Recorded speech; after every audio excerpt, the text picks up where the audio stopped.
Hey, how's it going guys? I'm Ryuz and welcome back to my channel. I hope you are doing well. This week I'll be continuing to cover the rest of the Shigami in Fleeting Dreams. But before that, we got a huge card changes. So if you don't want to hear me rambling about the card changes, you can skip ahead with the timestamp. So first up we have Zashiki's SSR. The condition to activate it is reduced, but the draw effect changes from draw 10 cards to draw until you have 10 cards in your hand, and it is now level 3 instead of level 1. Not that you can activate it when it's level 1 anyway. Yeah, this is definitely a nerf because they changed the draw effect. This card was used in some Bukuman deck out build, but now because of the change, I doubt people would use it anymore. Then we have Hatsune no Suzumi. This one is a nerf and a bit of text fix just for Odokuro. Before the change, when you use this on Odokuro, he will move to the combat zone because of his basic ability, then move back because the card only says move. Now if you revive him, he will stay in the combat zone. The bonus stats reduction was unnecessary though. I don't think this card was that powerful to warrant this nerf. Then we have Komatsumaru's Curiosity. Now it works when she plays a card too, not just when attacking. I think this is a buff, but hey, if you don't like Komatsumaru, this is a free talisman material. Then we have Never Too Much Money. It is now easier to set up in my opinion because it gains stats whenever you play a lucky coin, not just when the form is on the field. Then Mitsume's card got a lot of buffs to keep up with today's rank environment. I'm not that familiar with his cards and covering it all would take too much time, so I will be skipping the today's quest buff. Then we have Scorching Wind, got nerfed slightly. Now the AoE 2 damage will not hit the targeted unit, so it will not deal a total of 6 damage to the targeted unit like before the nerf. But it's still a really decent card. Falling Shadow got nerfed. Now this one hurts quite a bit for Ungaikyo since now he loses a keyword, and the heal is maxed at 3. Before this, if you link Hidden Sun with Falling Shadow, you can get a good 5 to 7 health back, and I guess a lot of players didn't like that. Nightjoy House got nerfed and it ruins my whole plan to make a stun deck. The on activation stun was really good for stun decks, but now they removed it. But the rest of the card is still really powerful, so maybe I could make it work. And now for the buffs. Kaoru's Wings of Prayer now is pretty fucking good. Now instead of just giving you a passive buff, it now has fast, and you get to add a form from outside your deck. Evolve Kairaishi now gives you one free form on activation. I still think this card needs to have a fast keyword to make Kairaishi slightly more usable. Then we have Reliving Song now has fast. That is a pretty good buff. Not much, but definitely makes MOBA easier to play now. Now we have Lantern Drain, deals 5 damage instead of Projectile 4. It's still just a flex card. Then we have Blood Rage. Now this card got the best buff in my opinion, because the enhance effect used to say if your opponent heals, this card gets damage +1, which I think was stupid. But now it enhances when any player heals, which is much easier to do, and this card can get big very fast. Aftertaste now doesn't need Gaki to be full to activate the card. Honestly, it's pretty nice because Gaki will get full anyways when you activate this. Then we have Rapid, now reduce 3 countdown instead of just 2. Yeah, the reduce 2 was dumb. I don't use Yamakaze, but I feel you, Yamakaze player. Both of Zashiki form now does luck check on activation. That's not bad. If anything, it makes your luck check count higher faster. Then we have Phantom Flame, now gets you a lantern support even if you didn't hit the opponent's player. That's pretty good. You wouldn't really use Awandon to attack anyways, but if you do, now this form effect is much easier to activate. Then we have Quest Organization. It now draws a card instead of just completing a quest in your hand. Mitsume player be eating good in this update. Next card is Ptomaine Constitution, now has a lower activation condition and 15 health instead of 14. I think this card would see a bit more play now, because 10 damage is much easier to set up than 15. Kyonchi Imoto Evolve now gives you 2 random cards like Kumeneko SSR, which is great.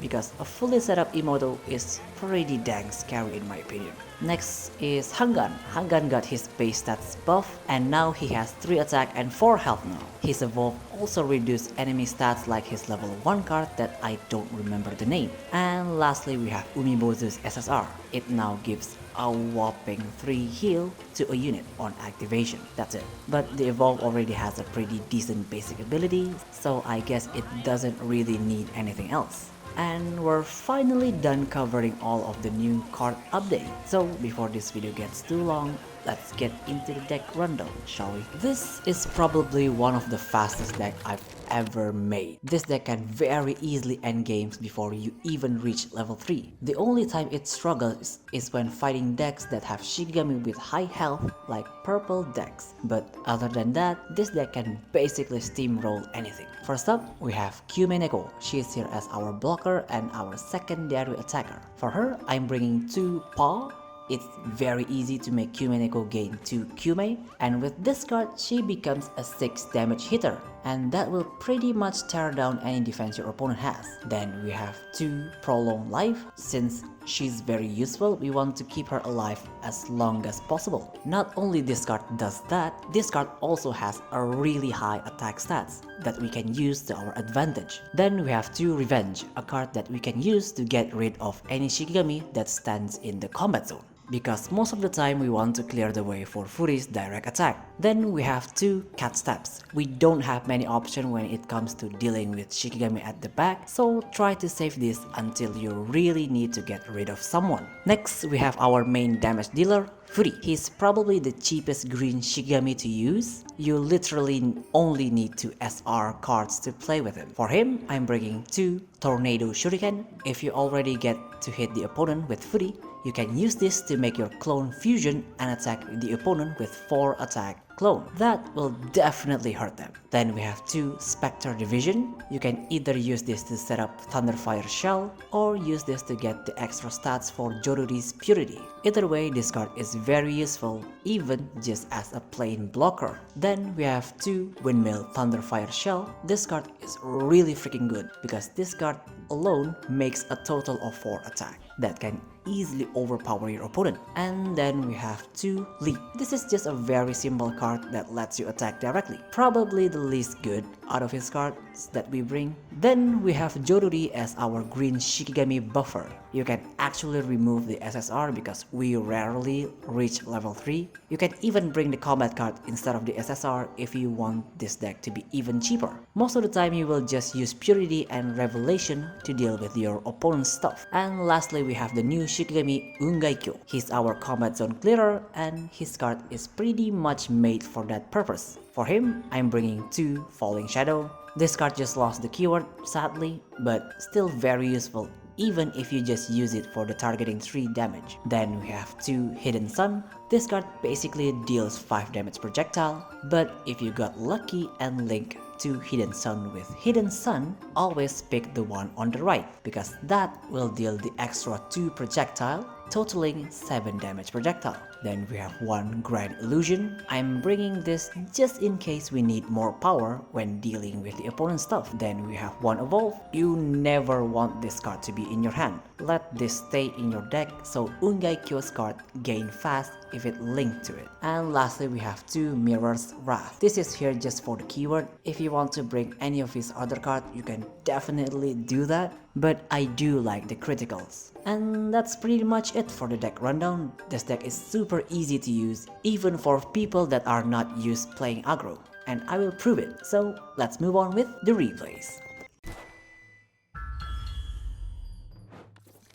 Our first matchup is against the Bird Duo with Ungaikyo. Both our decks plays really fast, but they have more burst potential. So if we can outpace them, we should be able to win this. We get the first turn, which is great for this matchup because their countdown will be slower. If we get the first turn, we just put Kyume Neko forward because she has high attack and she can revive immediately when she dies. On their turn, they will put Ungaikyo forward. That's surprising, but that means they don't have his cards yet. On our turn, we activate Falling Shadow to get rid of their Ungaikyo, then use Fury to attack and deal 4 damage. We also get a free body on the combat zone to block their attacks.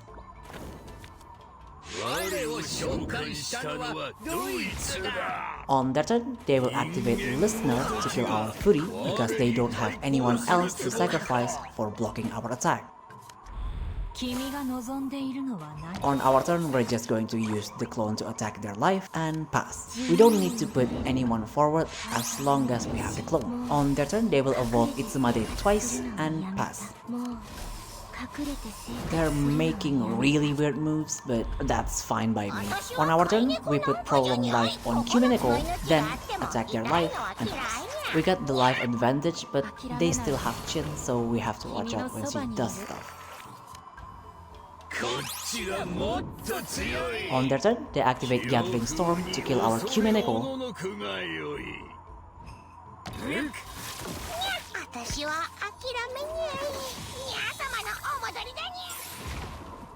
Then activate Thunder Fury to deal a huge 8 damage to us and pass. This is why their deck is dangerous. They can easily deal huge damage like this, like it's nothing. On our turn, we activate Windmill Thunderfire Shell to kill their Yomen with a clone first, then deal 4 damage with Fury.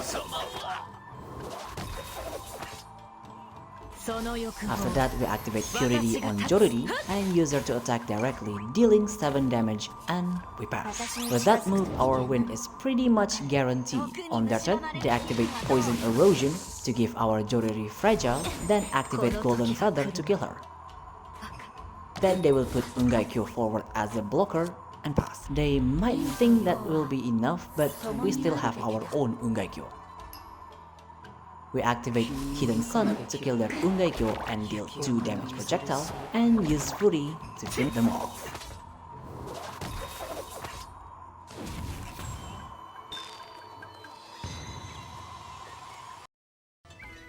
Our second match is up against Enma deck with the spell Slingers. Now, this could be very bad for us because our Shigami has very low health except Ungaikyo, and our Fury clone will disappear with the slightest touch of wind.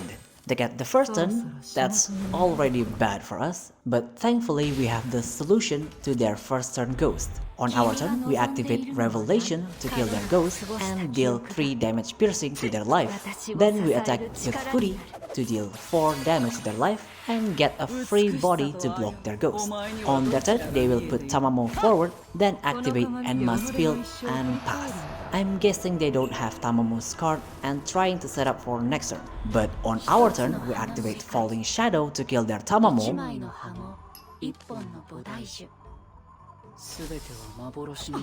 Then use Fury again to deal 4 damage to their life. Sadly, we can't destroy their field, but it will be easier to destroy it in a few more turns.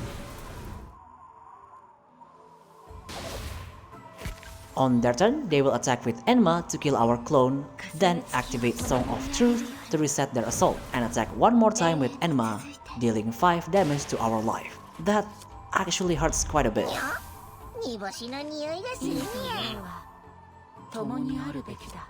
On our turn, we activate Hidden Sun, that will kill the ghost and deal 2 damage.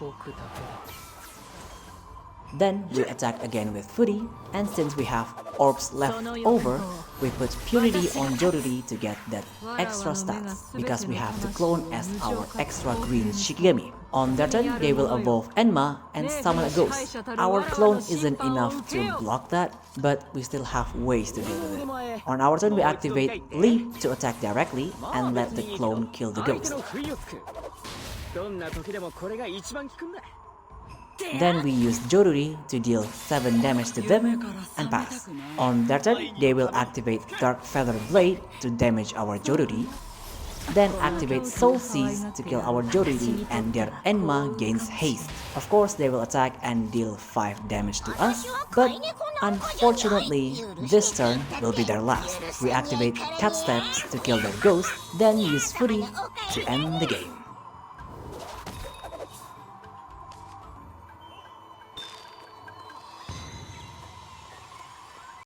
Well, that's all for today's video. I certainly hope you enjoyed it. Anyway, if you want to support the channel, I have Patreon and Ko-Fi links down below. And as usual, if you have any kind of feedback, leave it down in the comments, and see you next video. Bye!